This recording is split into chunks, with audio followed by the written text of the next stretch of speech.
دايرين؟ كنتمنى تكونوا لاباس ومرحبا بكم معايا في هذا الفيديو. اليوم غادي تشوفوا معايا كيفاش غادي نصايبوا ديكور اللي هو زوين بزاف وسهل باستعمال عجينه السيراميك. خليكم معايا حتى لاخر الفيديو باش تشوفوا معايا الطريقه والشكل النهائي. كناخد عجينة السيراميك الجاهزة وكناخد منها قطع، ماشي ضروري انها تكون متساوية باش غادي نشكل منها كريات من الحجم المتوسط.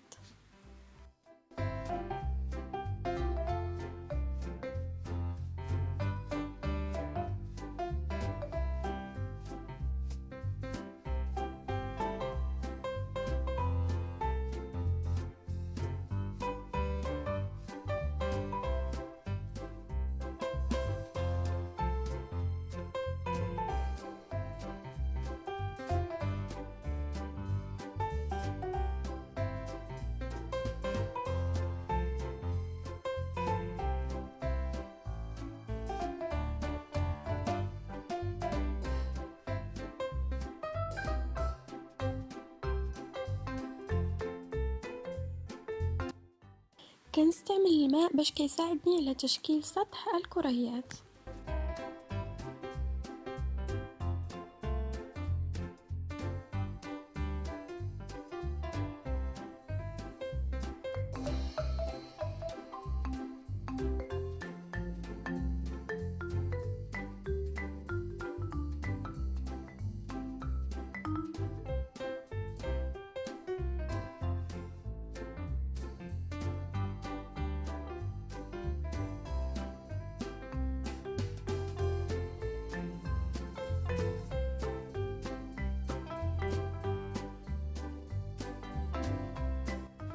كناخد عود ديال الخشب باش غادي نشكل به ثقب في وسط كل كرية.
من بعد ما شكلتهم كاملين غادي نخليهم المدة الكافية باش ينشفوا مزيان. انا خليتهم المدة ديال 3 ايام.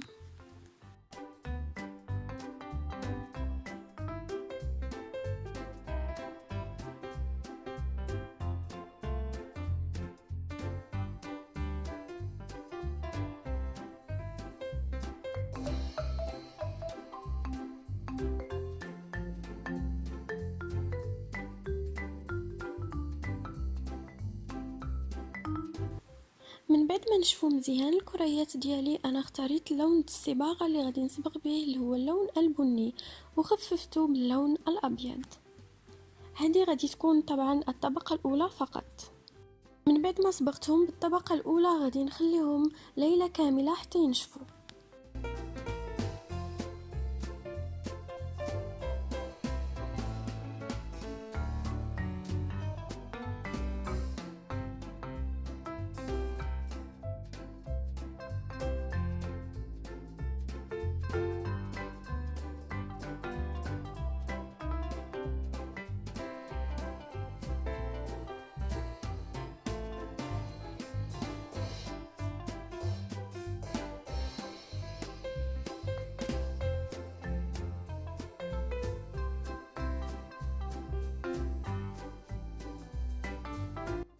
بالنسبه للطبقه الثانيه ديال الصباغه، فانا غادي ناخذ نفس اللون البني، غادي نخففه باللون الابيض، وغادي نشكل منه لونين، لون اغمق من الاخر باش يكون عندي تدرج ديال الالوان.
غادي نخليهم المدة الكافية باش ينشفوا مزيان، ممكن تكون بضع ساعات وممكن ليلة كاملة، ومن بعد غادي ندير لهم طبقة ديال الفيرني للحماية.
هذا هو الشكل ديال الكريات من بعد ما نشفوا مزيان من الفيرني، كيجي الشكل ديالهم فيه تدرج ديال الالوان ولمعه خفيفه.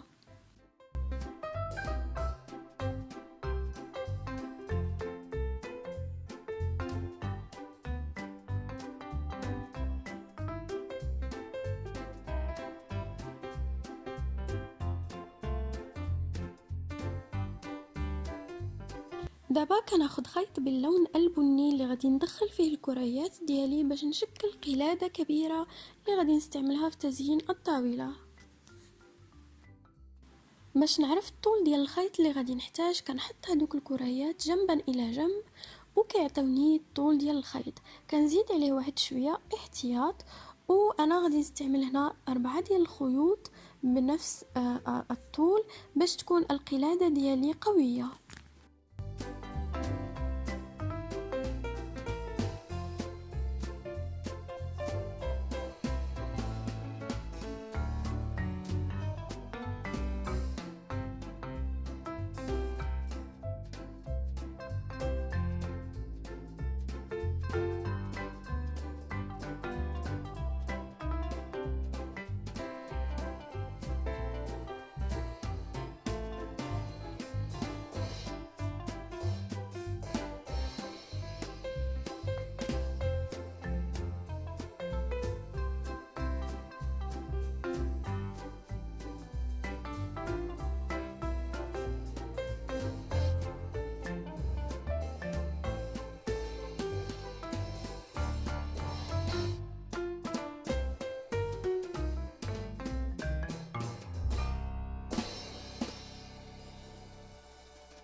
وهنا لتشكيل أطراف القلادة غادي نستعمل خيوط الصوف اللي هما خيوط مختلفة على الخيط البني اللي أنا استعملته لتشكيل القلادة.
كما قلت من قبل انه هاد القلادة غادي نستعملها لتزيين الطاولة، داكشي علاش غادي نحتاج عناصر اخرى. غادي نحتاج واحد الفازة او مزهرية اللي انا صنعتها في فيديو سابق باستعمال قنينة زجاجية وصباغة وبيكربونات الصوديوم.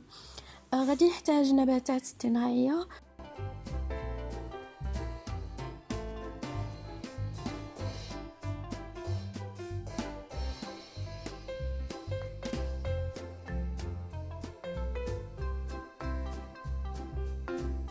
وغادي نحتاج صحن من الخشب اللي هو خشب بشكله الطبيعي الخام، لم يتم تغييره.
كان هذا هو الفيديو ديال اليوم. كنتمنى يكون عجبكم. ما تنساوش كيما ديما اشتركوا في القناه، ديروا